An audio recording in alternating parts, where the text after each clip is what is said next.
The Money Show on 702. Monday to Friday, 6 to 8 p.m. On the line now to the Director General of the National Treasury, Dr. Duncan Pieterse. Duncan, good evening. Good to talk to you tonight. What work's been done in the last few months that's led you as the National Treasury to make the announcements to lower the inflation target now? Good evening, Stephen, and good evening to your listeners. Well, as the Minister indicated earlier today, there's been actually more than a year's worth of work between ourselves and the Reserve Bank. You'll recall that a few years ago, we commissioned a paper by two former central bankers to review our inflation targeting regime, and they in fact said at the time that we were out of step with the rest of the world. That review then culminated in our macroeconomic review, where we assessed this further. That was then followed by a joint research program between the South African Reserve Bank and the National Treasury through the Macro Standing Committee, which is a committee of officials from both institutions. They then finalized that work about a month or so ago and made a recommendation to the Minister and the Governor for a point target of 3% with a 1 percentage point tolerance band. There will obviously be a little bit of pain in some ways before we see the long-term benefits, and we would expect quite substantial longer-term benefits. Has there been any modelling on how much longer interest rates will have to stay slightly higher to get us to 3%? So, Stephen, if you look at what's happened, for example, to bond yields over the last few months, and that is, of course, the interest rate that government pays on its bonds that we issue in order to finance our budget deficit. Those bond yields have already come down, and they've come down by almost 2 percentage points over the last few months. That's 200 basis points. And the reason those bond yields have come down is in part because of the lower inflation environment that has contributed to lower bond yields. Now, that means that interest rates have already started coming down because bond yields set a lot of the other interest rates in our economy. So some of the benefit we have already seen.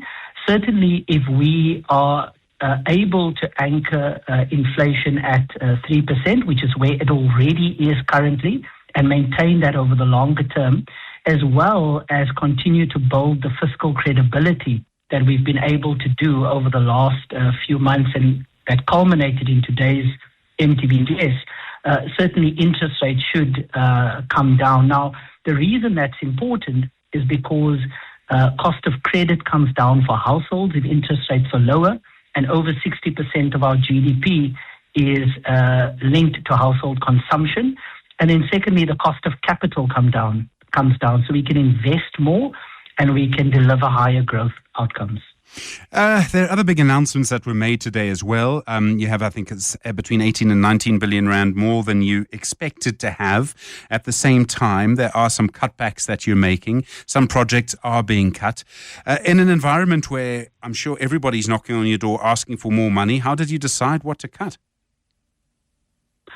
Well, what this budget actually does, Stephen, relative to the budget that was announced a few months ago, what the MTBPS actually does is it actually takes the 18 to 19 billion in additional revenue that we received this year and allocates about 15 billion of that. So, in fact, expenditure goes up in this budget relative to the one that was tabled a few months ago. And the main additional expenditure that we've decided to allocate is for infrastructure, and that is for Transnet. And part of that is because we believe that a Transnet that invests in the iron ore corridor and invests in the North Corridor, which is the corridor that transports coal, is a Transnet that will have a healthier balance sheet and that will generate more revenue for the fiscus. So the bulk of the additional revenue that was gained this year actually went to support infrastructure projects. So overall, we believe that will have a positive revenue and growth impact for the economy. There are some plans to cut back a little bit on civil servants' benefits, the early retirement issue as well. Do you think that's going to lead to tangible results? Won't there be a bit of opposition to that, perhaps? Well, what this MTBPS does, Stephen, is that it already announces 6.7 billion in savings over the next 3 years. And that was really about scaling down programs that are not working, in this case, the public transport network grant, as well as efficiencies from eliminating double dipping and other fraud in social grants. We are going to build on that work through the ghost worker audit that we are currently doing, through the review of other grants within the system. Early retirement helps because we are through early retirement making some funds available to exit workers to rejuvenate the civil service and replace those with younger workers that are often paid lower wages as well. So all of these initiatives will over time create much more efficient spending. And that is really what the Targeted and Responsible Savings Initiative tries to do. We were able to get some gains in this MTBPS in the form of the 6.7 billion. And certainly the Minister of Finance plans to make further announcements in this regard at the time of the budget next year. As I understand it, the Minister Enoch Godongwana was asked today about the plan by the Health Department to end the medical aid tax credit. I wasn't in the room, but I've seen various reporting that he said that's an attack on the middle class. Is the Treasury opposed to that idea? Are you going to tell the Health Department no? Well, what the Minister confirmed today, Stephen, was that there is no announcement on medical tax credits currently. And the Minister also said that at the moment he has no plans to make any announcements in this regard.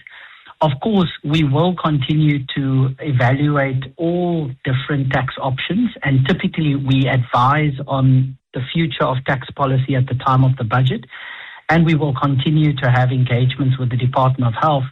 But as of this moment, there are no plans to do away with medical tax credits. Dr. Duncan Pieterse, thank you so much for the time. Director General of the National Treasury. 21 minutes after 6, you with The Money Show. Edward Kieswetter is the Commissioner at SARS. Mr. Commissioner, good evening. You were able to get around 19 billion rand more than was originally estimated. Where did most of that money come from? Was it mostly the illicit economy? Stephen, it's a number of things. But let me just speak to what the economy produces. Under corporate taxes, we saw two higher than expected contributions in corporate taxes, mainly from the financial services sector, but also there were some dividend taxes that produced a once-off around about 1.5 billion rand. But the most significant, and then there was domestic VAT, which also indicates higher levels of consumption. But about half of the 18 billion, just more than half of it, actually came from our own compliance efforts. And what that could mean is the additional verifications we do when taxpayers submit their returns and claim VAT refunds. We're able to, in VAT, prevent the outflow of about 5.3 billion rands of refunds. And in corporate taxes, we were able to collect from refunds, but also in working 19.3 about 2.5 billion extra revenue. And then there was other odds and ends from fuel levy, dividend taxes. But collectively, here's for me, I think, a good data points. Firstly, we see that Treasury has now revised the GDP nominally from 6.3 to 5.3. So what explains a 9.3% increase in revenue? Well, that is a 14% increase in compliance revenue year on year. It's still below our benchmark. Our trend benchmark, we would want to be in the band of about 16 to 19%. And we think in the second half of the year, some momentum in the work that we've done in the revenue recovery project will gain some momentum. And so we are confident But I mean, it's not just blind confidence. We have a significant machinery that looks at how we will, every inch it gets us another bit closer to taking the pressure off the minister in the future to look at taxes. As I understand it, if we get another 20 billion rand, more than is currently estimated before February, we will be saved another tax increase then. Are you confident you can do that? We've committed, Stephen, that the ring-fence amount of 2 billion, we want to yield at least between 20 and 50 billion. But the debt that we are now chasing, a significant component of that becomes more complex. So, for example, in the first cohort, the 35 billion we collected were debt that required a follow-up call, an SMS reminder, a gentle nudge here and there. The debt we are getting into now are more complex debt. It requires people with a higher level of skill, people who can understand and analyze financial statements, to look at whether companies actually can afford the debt if they don't dispute it. We've seen an increase in applications for debt deferment payment arrangements and for compromises. There's a 35% increase in court civil judgments, for example. So the next tranche of debt will require higher levels of skills. So we are looking at litigation attorneys, we're looking at legal debt collectors, and we've only begun to build that in the second quarter of the first half. So from about July to September, we started gaining that. We've employed about 80 people to look at more specialized debt collection, and we're hoping to ramp that up to 250. But we're also fishing in a market that doesn't always produce the kind of skills we need. Kieswetter, thank you so much. The Commissioner at SARS. 26 minutes after 6. Peter Montalto is the Managing Director at Grootes. And Peter, good evening. Was this the right moment to reduce the inflation target? There's been virtually no political discussion about it, but inflation wasn't going to stay this low forever. Good evening, Stephen. Well, I think it's earlier than expected, but we're talking about 3.5 months here. We thought it would happen in the February budget. I think the environment and the political economy around this is clearly less of a problem than maybe we would have thought a couple of years ago.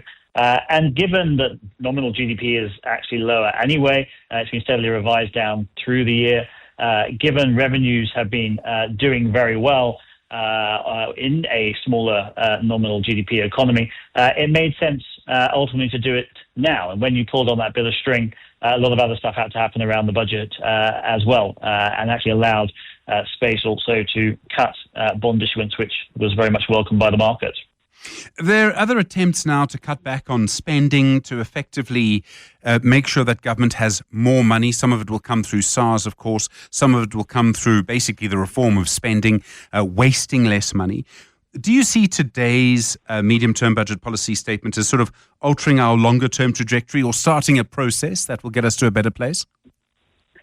So there are some remarkable things in this MTBPS. I think the first is the strength of revenue performance in a very sort of weak real GDP economy. And it is remarkable that we're hitting over 25% GDP without hiking taxes. Now, contrary to the Commissioner beforehand, that's not all entirely SARS. There is certainly profit in the system. There is a little bit of terms of trade shock and bank profits filtering through as well. And then you layer on top the increased collections that the Commissioner was talking about. But also there is the start of this expenditure review process. Now, 7 billion of savings penciled in so far from this TARS process is small. It's going to start getting bigger. That doesn't include ghost workers yet. It doesn't include CETA reform and various other things. So this is really the start of a process as opposed to the conclusion. And I think all of that, combined with pretty hefty buffers in the budget framework, actually means there's a lot of wiggle room here if there are shocks to stick to the path. Peter Montalto, thanks so much. Managing Director at Grootes. The Money Show. The markets. Chris Stewart is the Portfolio Manager at 91. It was a busy day on the markets, never mind the speech today. Chris, good evening. A strong update from Woolies and investors loved it. Yeah, good evening, Stephen. Yeah, a 19-week trading update out of Woolworths today. Stock closing up almost 9%, albeit still in negative territory for the year before we get too excited. Talking to constant currency sales growth up 6.8%, with the food business growing similar rate to ShopRite, growing at about 7.7% over the period, albeit in a slightly different manner, with a larger contribution from food inflation in Woolies' mix relative to ShopRite. The fashion, beauty and home business, which has often been a little bit of an underperformer for Woolworths, doing quite well, seemingly doing better than the Truworths and Foschini Group equivalent formats, particularly in the beauty and home space. And reading between the lines, it does look as though they've managed to maintain or even grow their margin within that business as well. And then, the Country Road Group in Australia also doing somewhat better. Add to that the fact that they said they've done 353 million rands worth of share buybacks since September, with plenty more to come. And, a pretty solid outlook from Woolworths and a pretty solid result in response from the market. And Bidcorp, they had their 4 months update. Yeah, Bidcorp, they came up with a 4 month update. It wasn't bad. Probably still a little bit of work to do to meet market consensus for the year, but there's every reason to believe that they can still get there. They reported constant currency revenue up about 6.4%, actually reported revenue a little bit more than that, 8%, benefiting a little bit on the currency side. Trading profit up about 8.6%. In reporting currency, and earnings up about 7%. So not bad. Europe now having overtaken Australia as their largest, or Australasia, I beg your pardon, as their largest division. And it looks as though Europe went pretty well. Talking to some inflation coming back into the system, which is kind of a mixed blessing for them. They talk to core inflation growing faster than food inflation. Now, food inflation is good for their business, but core inflation outstripping food inflation, not so good for their business.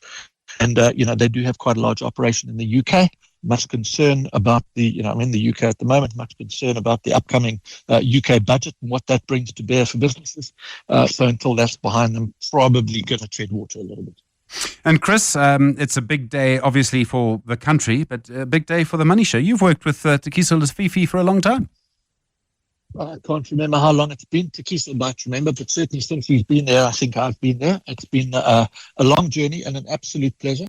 I guess all these things have to come to an end after a while, but I'm going to miss the cheery WhatsApps that I get from Tekiso every Wednesday, and really do wish him well with his future endeavours and hope that he goes from strength to strength in his career. He's hating every minute of every time we mention his name. Chris Stewart, thank you very much indeed. Really appreciate that. And so somewhere deep down does he. Chris Stewart's portfolio manager at 91, just after 6:30. 702. Stephen is on X. At Stephen Grootes. 13 minutes now to 7 the time. Well, more reaction, of course, to the medium-term budget policy statement. And I suppose in particular, the big announcement that the inflation rate, the inflation target is now 3%. Busi Mavuso is the CEO at Business Leadership South Africa. Busi, good evening. As organised business, do you support that move to cut the inflation target? We definitely do, and we're glad that the SAP and National Treasury have definitely now found each other.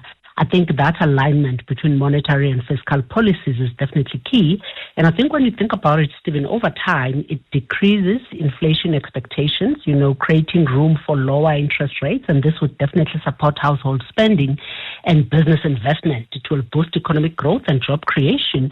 In the short term, however, the fiscal costs of a lower target, which will include lower nominal GDP and revenue growth, will make achieving fiscal targets more challenging.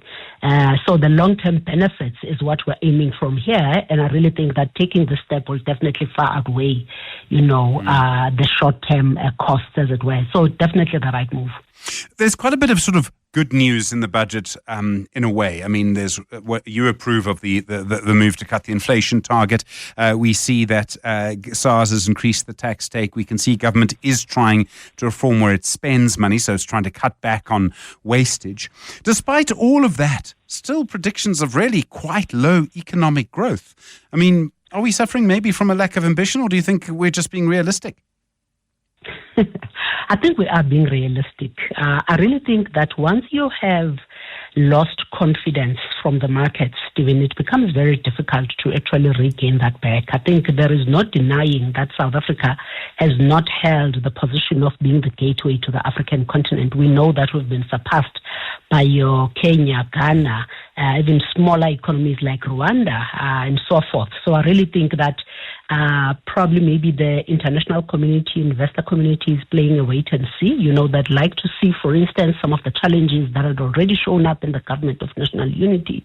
Are those actually going to be dealt with? I wonder what their concerns are in as far as the 2026 elections and what that would present, 2027 elections and so forth.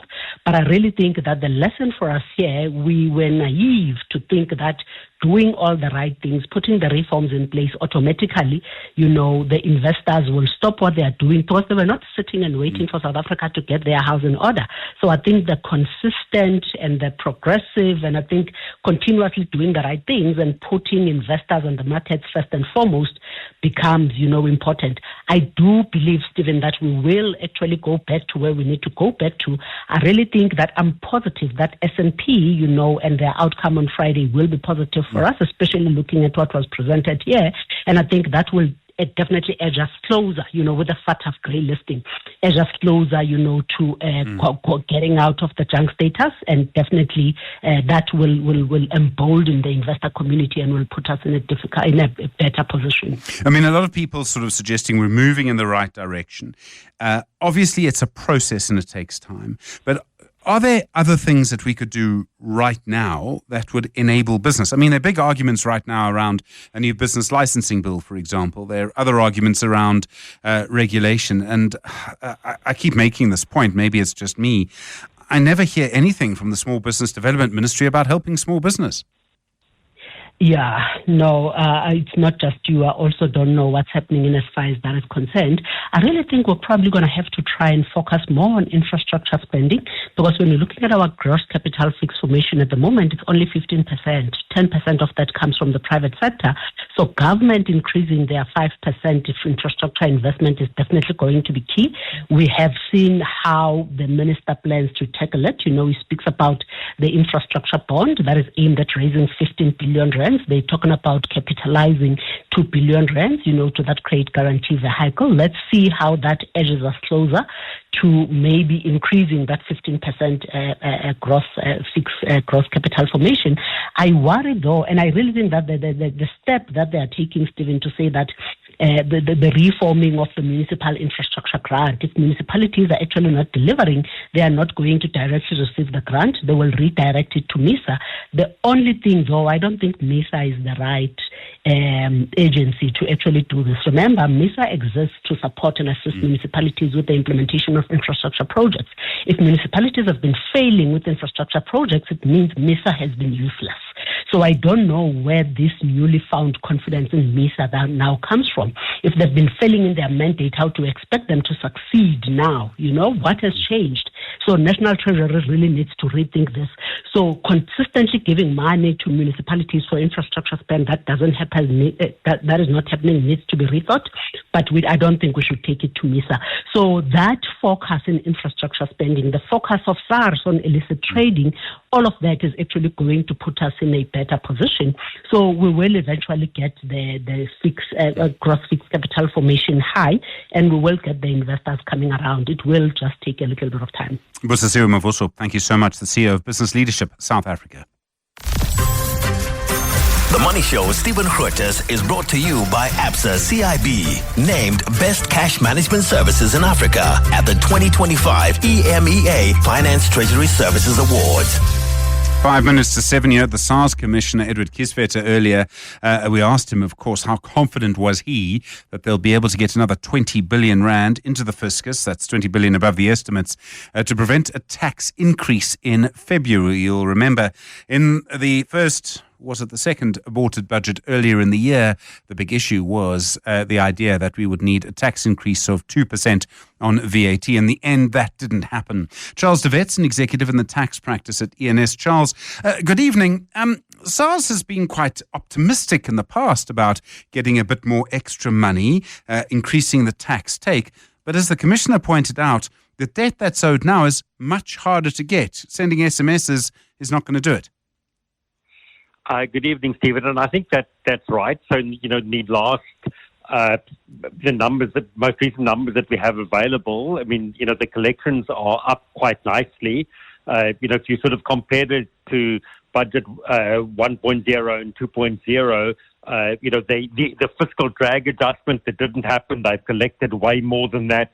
They've collected sort of what a 5% VAT rate increase has would have generated in the circumstances. So that's looking quite good in relation to last year. But I think it does become more difficult for the commissioner on that collection side. I mean, but he is also getting a lot more money to spend. I mean, the infrastructure needs some work as far as that's concerned. It's a bit wobbly at the moment, and certainly, the additional people that are being employed need to be trained as well. So I think there are prospects as far as that's concerned, and if they get that right, then he will be able to collect the additional revenue, and hopefully we will have a fiscal drag adjustment next year and no other increases whatsoever.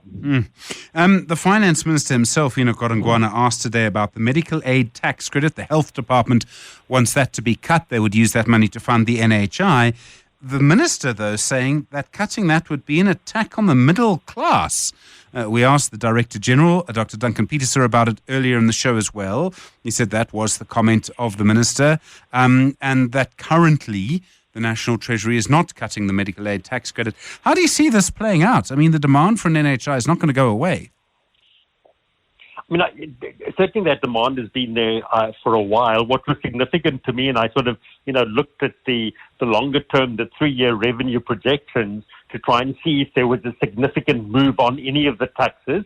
So it doesn't look like that has been built in there whatsoever. I mean, we did have the Minister of Health making those comments. It sounded like they were a little bit premature. I think he's under pressure and would like to implement NHI sooner rather than later. But the funding model for that has not been sorted at all, and it hasn't been included in any of the information that was made available today at all. And we saw the minister saying that he jumped the gun on it. The idea of, and I mean, what essentially, as you point to, what happened earlier in the year was that everybody stayed in the same tax bracket, so bracket creep's becoming a much bigger issue.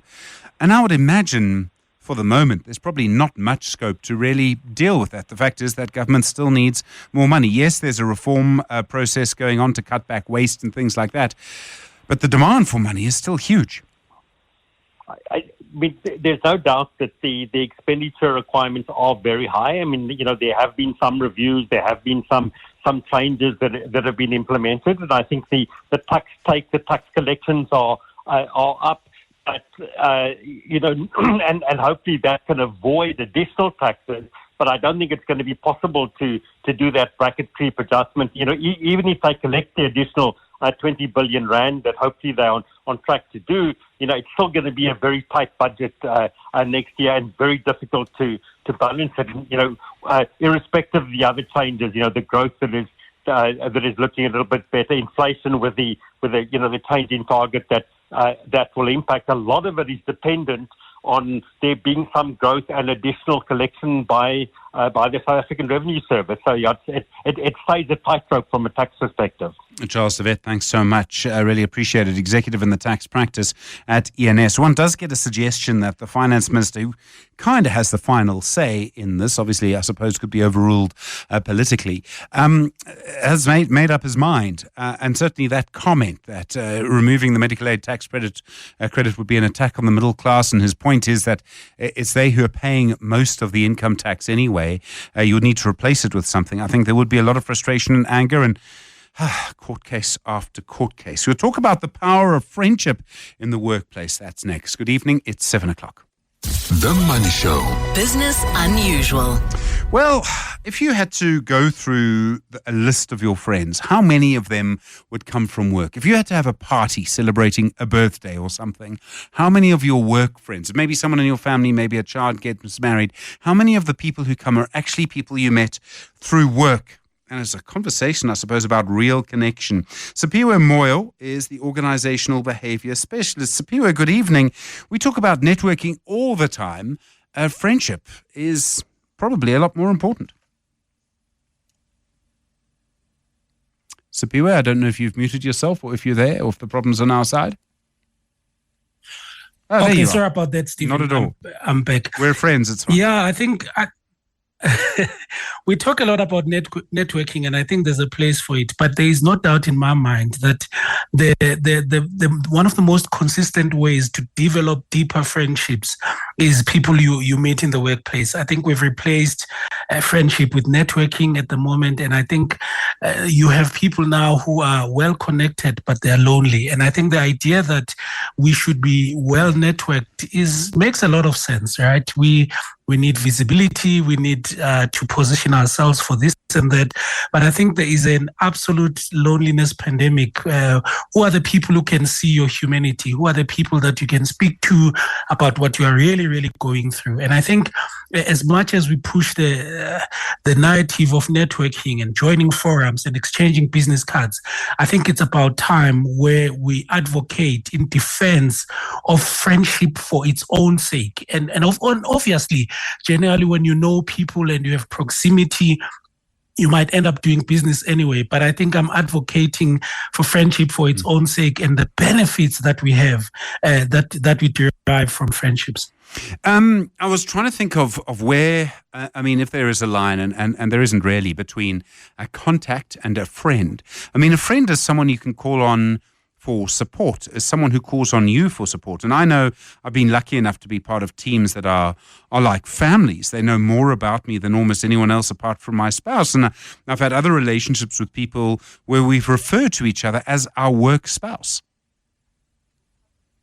Yeah, absolutely. The line is quite blurry, Stephen. And I think the advantage is, just think about it on how friendships generally form. When we are young, we have this thing called proximity, right? We are at school together every day. You start knowing people, you start knowing what they love, you start knowing their values. And unfortunately, as you grow older, one of the things that you don't have is this proximity and timing, because now all of a sudden, just meeting up with your friend takes a lot of effort. You must look at diaries and so on. So at work, this is the most natural place for friendships to develop, because you've now seen this person for a consistent time. You know what they believe. Not only do you know what they believe, you know their actions, you know their values in action. And therefore, once you do have matured people who understand that there's still, I think the only line that I can imagine is that when performance is needed, everyone must perform. And when you have a friend, therefore, that blurs the line as that affects performance, you can already tell that there is an immaturity there. But I think most people that we end up trusting deeply are people that we've seen every day in different contexts. And I don't think we are leveraging the understanding of friendships, particularly in places like the workplace. Does having a friend in the workplace make you a better worker? It does. When I was starting out in the HR and organizational behavior space, I used to laugh a lot, because Gallup, who does the famous employee engagement survey, has a question that says, do you have a best friend at work? And most people would frown on that question, because they would just roll their eyes. Who needs a friend at work? But it turns out how you answer that question is a strong predictor of a few things. So it is a strong predictor of your engagement level, is a strong predictor of loyalty to that particular organization. And they think you're loyal, but it's because of the fun that you also have there with your work. But it's also a predictor of productivity as well. And which is where most leaders will be interested in. So you do become a better worker when you have a friend at work. Even that ability to decompress a little bit and be able to speak about what is going on at work, that shared humanity is very, very important. I think one of the strengths of a person who is your friend at work is that you can often, and I've seen this myself, someone will come in to a work team environment and say things about their family or their home situation that they wouldn't say to anyone else. And they can do that because they feel safe and because they know it won't go any further. They don't mean anything bad by it, by the way. They're just venting. I mean, there's a technical term for that, letting off steam. But that's a sign. I mean, I've always seen that as quite a positive thing. It's a hugely positive thing. In fact, I think if you are a spouse or a partner and you are jealous of your person being able to speak with someone at work, you're missing the point. The person definitely needs someone they can trust to let off the steam. They need someone that they can trust sometimes to just hold the space for them, but also to have a bit of a perspective. Once people trust you, they trust your judgment, they want a different perspective as well. And for me, one of the things I argue is that no spouse, no partner can be everything to every human being. And if you are able to have a few friends at work and you are able to just let off steam and so on, you go back to your partner and you're smiling and you're fresh again. And for me, I think even the impact of having friends on your natural relationships with your wife, with your partner is very, very important. And not just because it's of positivity, laughter and celebration and emotional uplift, which are good on, but mostly for that vulnerability, Stephen. It becomes that safe emotional sharing beyond small talk. And you can tell when people have reached that point where they move past the small talk, they start valuing the friendship a little bit more, and it starts helping them in their health generally as well. Is there a thing, I mean, I'd presume since the start of the pandemic, the fact so many people work from home, still hybrid working and all the rest, that I think a lot of people must feel a bit lonely at work. Even in a busy room with other people joking, you can feel quite lonely. A friendship will inoculate you against that. Yeah, my goodness, we've lost so much, Stephen, during that COVID period. I think we've lost, even though you are still productive at home, as many people would argue, particularly when you're doing your deep work. One of the things that you are just missing is the ability to speak to people. There comes a point when you're working from home, and I've experienced this myself, when I'm like, goodness me, I haven't spoken to a human being. And you can tell there's just a loneliness bubbling under, and there's a certain level of cynicism once that you start having when you are, all you do every single day is look at your laptop and work. And many people are just underestimating the power of those water cooler conversation, that little laughter, that little walk towards the smoking area, even when you don't smoke. It turns out those moments, they generally make us, what humans are, because we're made for belonging, we're made for connection, and those places are naturally wired for that connection, as opposed to these back and forth WhatsApp messages trying to schedule a bit of a coffee with a friend. Workplaces gives you a natural place for you to be able to connect with 5-10 people at a time, and maybe just one deeper conversation a day with someone else. There are also people like you, and that must help. In other words, they're interested in what you're interested in, almost because of the fact that you work in the same office. They do. So you have this perfect place where not only are you in proximity, not only do you have proximity with someone, but there's a certain energy based on the things that you both do. And everyone, Stephen, wants that kind of connection. It really does help. As opposed to those dopamine rushes we get with people liking our photos, which are, they give us that rush, but they obviously fade. You get those with genuine people who can look you in the eye, and there's a beautiful soul-to-soul connection which cannot be replaced by anything else. Thank you so much. Sipiwe Moyo, Organizational Behavior Specialist with Business Unusual tonight, 19 after 7. The Money Show. Consumer Ninja. Well, so often you'll be driving along in your car and you'll think to yourself, if something happens, I'm covered. I don't know how often you go through the fine print in your car insurance, I have to confess. And my favorite reading material, Wendy Nola's been looking at this, and she joins us now, your Consumer Ninja. Wendy, good evening. There are actually quite a few reasons why you might think you're covered, but you're not. Yes, and I want to talk about them because I hear about them in many cases when, people have been making this grudge purchase of their insurance premium every month, thinking, well, at least I'm covered if the bad thing happens, and then they make a claim and they discover, no claim. So the most common one is your teenaged son, daughter, or 20-something is actually the regular driver of the car, not you, as you told your insurer. So that's a definite rejection of claim. You live in Gauteng or KZN. You drive a car statistically at high risk of being stolen or hijacked. VW Polos and most Toyotas, among others. So you didn't need a tracking device at all when you took out the premium, or you only needed a basic one. Now your insurer has responded to the increased risk and required you either to get one or to get a better one. They sent you the email, you missed them or didn't digest them properly. You missed the email saying you've lost your cover on theft and hijacking. And when the bad thing happens, there's no claim. That is a very common one at the moment. I really want to speak about it a lot. Or, as in today's case study, unbeknown to you, your premiums weren't debited and you had no idea of this, and you didn't know that your cover had lapsed. As a result, you make the claim and it's sorry for you. So what happened in this case? Okay, so Margaret of Cape Town, she switched to Naked on the advice of a family member to cover a second car that she'd bought for the use of her daughter. The daughter was out of the country last year, and the husband started using it on and off because it was small and nippy.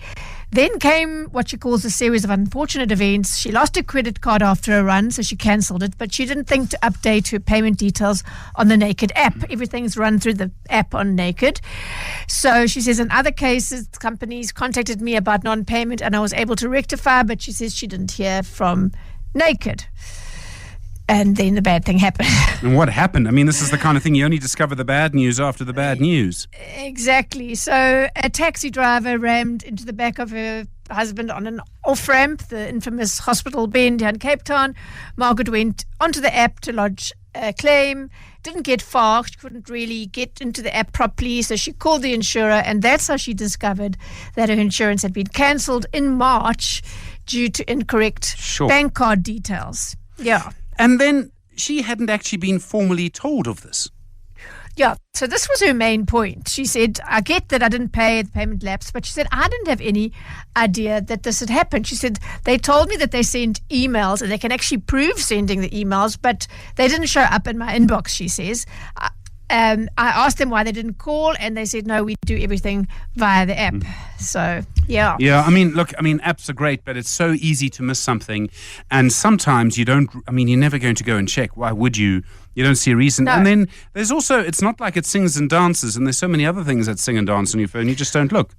Well, apparently she was told that her app had been muted, so no singing or dancing or anything else, and that's why she didn't get the notifications. She said, I was also unaware that emails from Naked dried up last year, but Margaret was blissfully unaware of anything being amiss. She said, I understand, and she said, I don't have a leg to stand on, but not aware of any communication, and I just want people to be made aware that if the app is muted for any reason, all communication from Naked will be effectively stopped. But they also, I am sure, I've never used them and I've never been on their app, but I wouldn't be surprised if they make it all singing or dancing and so you get tired of it. What did Naked say?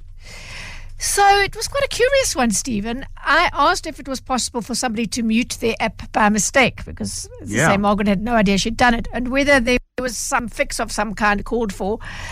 Responding, Naked co-founder Ernest North said the regulations, policyholder protection rules, require insurers to give policyholders a month's notice of any changes and give them at least 15 days grace after this lapsed payment of any cancellation, right? But he said we go further than that, does Naked. We send an email every month when the client's premium is collected. We give them 30 days grace after non-payment, during which time we send them 5 emails to warn them of non-payment and imminent cancellation.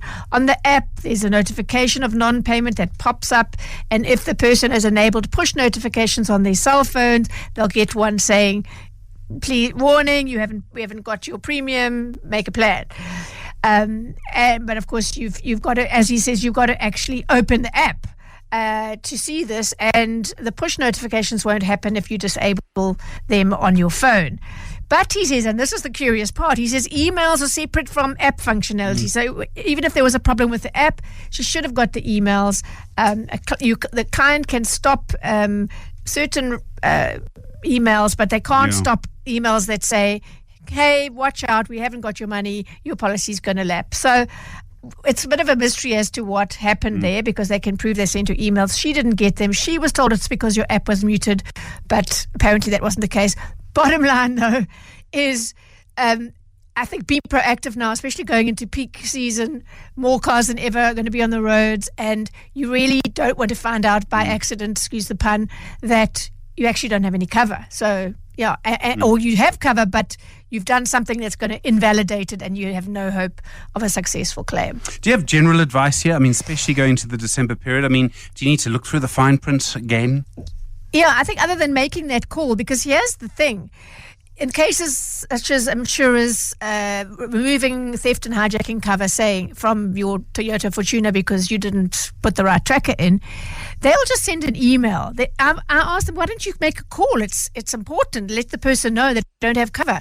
No, the policyholder protection rules don't require us to do that. So they're going to send you the email. And if you miss it or you think it's spam or whatever else, you're in trouble. So I would say they're not going to call you. You phone your insurer, find out everything's in place, find out that the regular driver is the correct one, update your address. That's the other one, your home address if you haven't done it. Ask, are my premiums up to date? And so you have the confidence that, yes, you're paying this premium. It's a grudge purchase, but actually it's going to save you if you have to claim.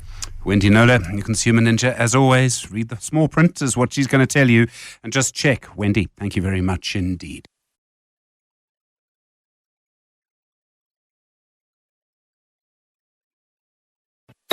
The Money Show. Shapeshifters. Well, we're very privileged, honoured, in fact, tonight to have invited, and he accepted, Professor, I don't know if I call him a doctor as well, or Mr. Bonang Mohale.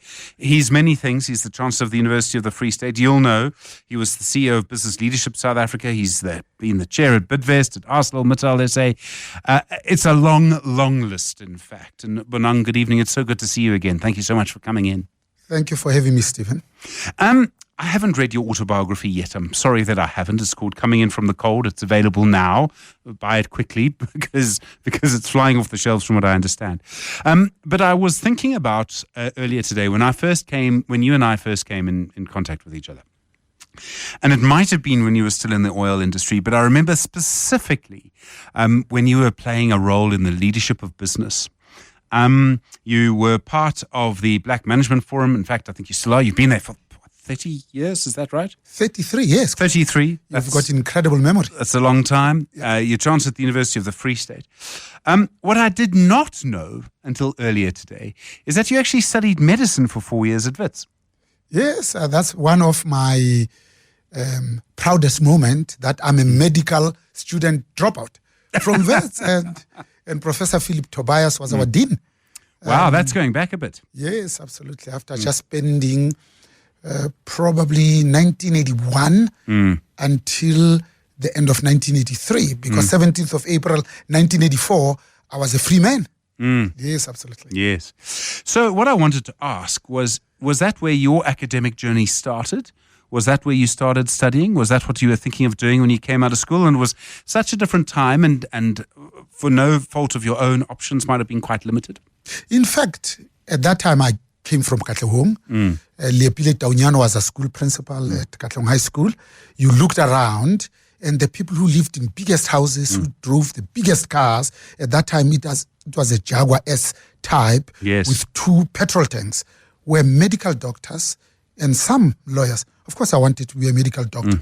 Only when I went to Wits in 1981 that I saw an engineering department. But at that time, you needed special ministerial consent from the Minister of Interior, because Wits was classified as a white university.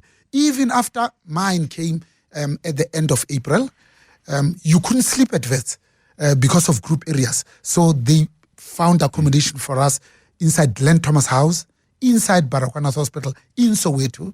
They would cut us by bus, 1 hour going that way, 1 hour going back. Here are black students disadvantaged, bad education, they waste 2 hours a day, every day, out of 220 days of studying. So we stood no chance. Sure. And growing up in Katlehong, so my memory of Katlehong is a bit later than yours. I obviously didn't grow up there, but it's hearing it in news bulletins during the transition and hearing it often in the context of violence, I'm afraid to say. How would you describe the Katlehong you grew up in, which I presume was towards the end of the 1970s? Yes, so I was born in Benoni. I didn't know Charlize Theron then. Yeah, she knows you now. I wish. Just before I turned 6, the parents were forcibly removed from KwaDugatole, which is now the modern day eTwatwa, and they moved to Katlehong. So when I opened my eyes, my school in Katlehong, and I didn't even know that we were poor because all the 4-roomed houses looked the same. All I remember is that I was exceptionally happy, deliriously happy. Took up photography, made a little bit of money. My father passed away when I was 17, and that planted a seed that I needed a helper, and I found the most amazing, incredible, good quality human being who agreed to fight this with me as my significant other. So I was truly blessed. Must have been quite a struggle though to get into Wits medical school then, to get the permissions and all the rest. I mean, your marks must have been amazing. Actually, not so amazing. But there was something in my mind that said, I'm as good as the best. Yeah. We had 2 black universities. The one was called the University of Natal, Wentworth Black Section. Most of the doctors qualified from there. The apartheid government then built a separate one called the Medical University of Southern Africa. Yeah, I said, no. Yeah. I want to go to Wits, UCT. And Stellenbosch and the University of Pretoria. That's where I applied. And I was lucky to crack it. And they wanted us to do first year over 2 years because they didn't understand this Bantu education thing, whether we could compete. And Professor Philip Thomas was very kind because he personally interviewed the 28 black students that applied. And the consent only came 11 out of those 28. And the people that were denied actually had better marks than us. Sure. That was my second tranche of understanding injustice. And that's probably fueled my activism. We became members of the Black Student Society to say no normal sport in an abnormal society. We got onto a bus and drove 18 hours to the Western Cape to go and launch the UDF at that time. So truly glorious moments. Absolutely. You said the 17th of April 1984 you became a free man. Yes. What did you mean by that? Because that's when I decided to drop MBBCH and go and do something else. Yes. In fact, I remember very well because I was listening to this African man who was just describing, he was so eloquent, so confident. I later learned that this was the late Maduke Lottenhoff, who was the managing director of the Black Management Forum, went on to become the president of the BMF. I said, no, I wanted to be like him. Because I said, if you're a GP, you see one patient at a time. If you're a supervisor, you can talk to 8 people at a time. So I was really aware of impact, even that early on. And I decided that I was going to join the BMF. That's why I spent 33 years on their board. My first board was on the BMF Johannesburg branch that was led by a woman at that time. Although the national, there was only ever one woman to be president in that time. There was another one, Dr. Vilagazi, who took over from Nolita Fagude. It didn't last much. Yeah. But honestly, in essence, we only had one woman president in the BMF in almost 50 years. Because remember, it was founded in April of 1976. 2 months later, the June 1776 riots exploded. You played quite a role. You were in the pharmacy business for quite a while. You played a number of roles. What were you doing? I mean, were you beginning to develop a career at that time? And I mean a corporate career. I mean, you're doing lots of things at the same time, but a corporate career. In fact, now after I left medicine, I say, what am I good for? So I understood a little bit of pharmacology and pharmacokinetics. Wow, that rolled off your tongue. Yes, and the interaction between drugs and side effects. Yes. I said, that's the only thing I know. So I'll go and apply at the pharmaceutical industry. And I was lucky to be accepted, and they were not looking for somebody like me. 7 interviews later, including the country president at that time, Dennis Chambers, they ultimately gave me a job. So I started as a medical rep and built that career over a period of time. The first black at Pfizer with a P. I then became a product manager, new development manager. I became an export manager and took them to Zambia, Zimbabwe, Malawi, Botswana, and Namibia. And then later on, I ended up on the board of a pharmaceutical company called Sandoz Products. And I was a midwife that merged 2 of the 3 Swiss pharmaceutical companies, Sandoz and Sibagagi. We left Rouge out to create a new entity called Novo Artes. Today we know them as Novartis. Yes, no, I mean it's a big thing that you were involved in. I was very interested that you were in the private sector. You did all of that, and then you went to work at SAA. Now those were glory days for SAA. It's not like the state captured SAA and what is now being dealt with to try and sort of make it great again. Excuse me. Was it when SAA was doing well and it was growing, and we mustn't forget that how international travel to South Africa was growing, was it very different to what was working in what was then and is now an SOE very different to the private sector, or was it a lot more similar than they are now? Yes, no. No, because it was profitable. No, because that was the genesis of state capture. Yeah. We didn't call it state capture at that time. So I was very happy running the world's biggest and oldest elevator company. First 3 years I reported to Paris, the last 2 to Madrid. I had a boss called Mario Abajo. It broke my heart to tell him that Minister Jeff Radebe has asked me to come and join South African Airways as the first African executive vice president responsible for 3 things: global sales, revenue management, but also strategic alliances. These were the days of Coleman Andrews. Yes. But even at that time, of course, Sakumzi Makozoma was the group CEO of Transnet. SAA was a wholly owned subsidiary of Transnet. Transnet at that time probably had more than 112 subsidiaries. They owned buses, they owned the rail, and all sorts and manner of things. In fact, they employed 114,000 people. And at that time, it was profitable. But even at that time, you could see the confusion. So I left Otis Elevators, where I had an amazing career. I was one of the top 20 in the world. And I said, I've learned something. Let me now share it with my country. You know, this stupid patriotism. But even at that time, I could see the confusion. I had Civic Onden, who was the Director General, Department of Public Enterprises. I had Sakima Kozoma, who was also my boss. I had Minister Jeff Radebe, who was also my boss. I had the group CEO of SA, who was my boss. But also the Parliamentary Portfolio Committee on Public Enterprises. And in the private sector, you have one boss to try and please. And here I was writing 1 monthly report and sending it to 6 different people. But one day, when the DG asked me to have a look at her wife's CV to be the vice president of marketing at SAA, that's when I knew that I've made a wrong move. I was 6 months there. I was standing at the door and I said, here's my resignation because I could really see where it was going. Later on, I was to be on the board of South African Express Airways and then South African Airways when Cheryl Carolus was the chairperson.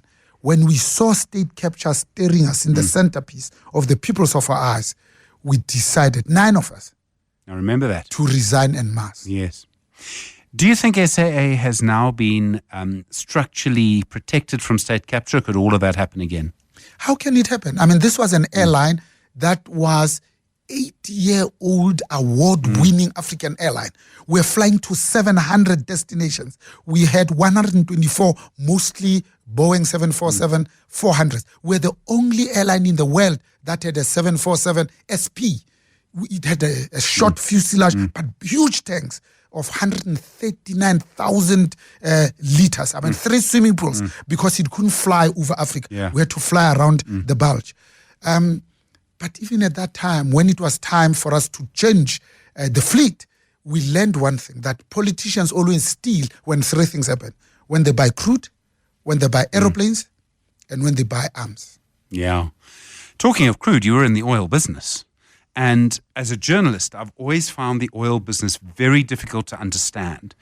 It seems to me to perhaps be less transparent than other businesses. And one of the reasons I wanted to bring this up is because it's not very often I get to speak to someone with experience. Am I wrong to believe that? Is it less transparent, or do I just not understand it properly?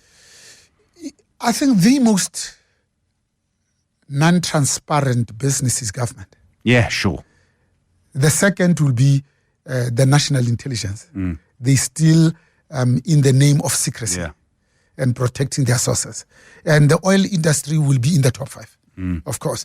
But at the time that we got in, it was after the reserving crisis, when they got the reserves wrong. So there was a huge focus. Then the transparency increased. That's why I spent 8.5 years. So there I was the chairman of the board of Shell Oil Products Africa. 33 African countries reported to me, but I was also the group CEO. And I was also the vice president of Upstream. And I really enjoyed my time there. And I was the one who introduced fracking as an acronym for hydraulic fracturing. We got the license in 2 blocks offshore in the middle of the ocean, and then we were trying to frack the Karoo. We probably took a number of people to Pennsylvania to see that it can be done safely. We were given at that time probably $100 billion to drill 24 holes at 20 billion a hole to probably look for about 180 trillion cubic feet of gas. All we needed was 20, will be bigger than the Netherlands. We're going to create 380,000 jobs. We're going to add a 3% growth onto our GDP, and our government chickened out from social activism just to give us the second license so that we can unleash the energy potential. Because remember, energy together with infrastructure is the 4th means of production when land is number 1.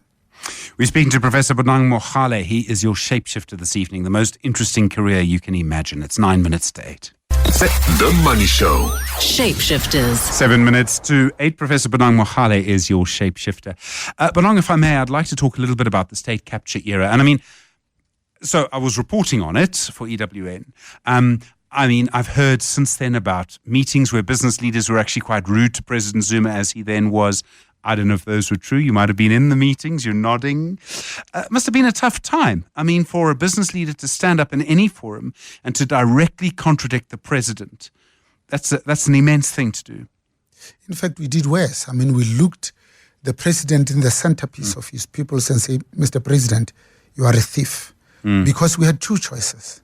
The first choice was we could lead with both clarity and the highest intent. Or we could succumb to greed. The entire ANC as a movement chose to be an organized crime syndicate, as we find out every minute since then. And we didn't invent state capture, but state capture everywhere else in the world rests just on 4 pillars. And we had all 4 of them here in the most grotesque of fashions. Number 1, you don't make decisions in parliament anymore. You create a shadow state. So the decisions were made in Forest Hill. The second, you repurpose the more than 734 state-owned enterprises and state-owned companies. You embark on industrial scale looting. The third is you get rid of the good guys. You replace them with the bad guys. There are a lot of people black people, women, who were MDs, CEOs, etc., who could have taken this country to the highest levels of international competition in the world, but we decided to kill them. A good example is Eskom. We fired 4 in one day. Collectively, amongst 4 of them, they had 120 years of executive experience.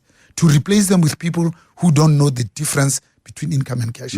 Lastly, of course, wanted to capture National Treasury because it owned 2 entities. The PIC, the largest asset manager in the continent, but also it owned SARS. That's why you could steal money from Estina dairy farm and then have the wedding of the century for 30 million, go back to your Tom Moyani you've put into SARS and claim it as a business expense, and then you get a full refund. No, I mean, it was a crazy time. You must have been worried, though. I mean, personally, weren't you Very worried. I mean, I spoke to you so often during that time. We're hugely worried for the good of the country, especially that Friday when Nhlanhla was fired.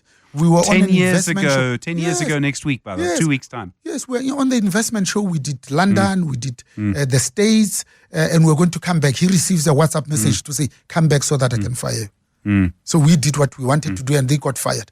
That Friday, the GDP dropped by 13%. Yeah. We said when the East opens, it's going to be a bloodbath. So we marched in our suits to the west wing of the Union building, and we said to the president, you better change this decision, because if you don't, you are the president.